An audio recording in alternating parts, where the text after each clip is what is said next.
কবি নির্মলেন্দু গুণের লেখা মোনালিসা।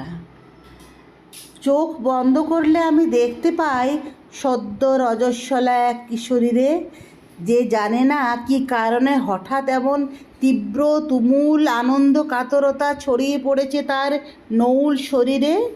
মনুর ভাষায় গৌরী এইটুকুন মেয়ে চমকে ওঠে নিজের পানে চেয়ে, দেখে তার অঙ্গ জুড়ে ফুলের উৎসব।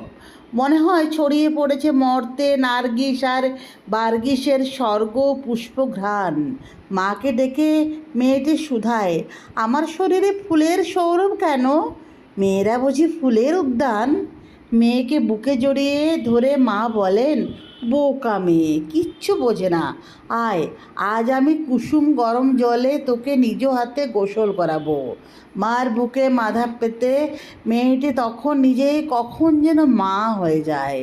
এই লাভা স্রোত, এই সঙ্গ কাতরতা তাকে শেষে কোথায় ভাসিয়ে নেবে জানে না সে, বোঝে না সে তার বৃক্ষপত্রে কার হাওয়া লাগে।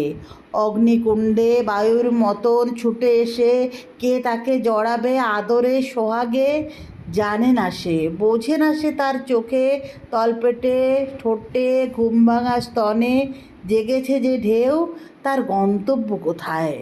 আনন্দ পুরুষে নাকি আনন্দ সন্তানে?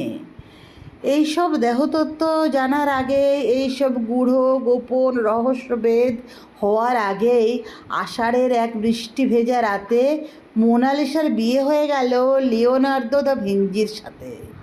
লিওনার্দো অতঃপর দীর্ঘ রাত্রে জেগে জীবনের শেষ রং দিয়ে তার প্রিয়তমা তরুণী ভার্যা মোনালিসাকে ক্যানভাসে আঁকলেন।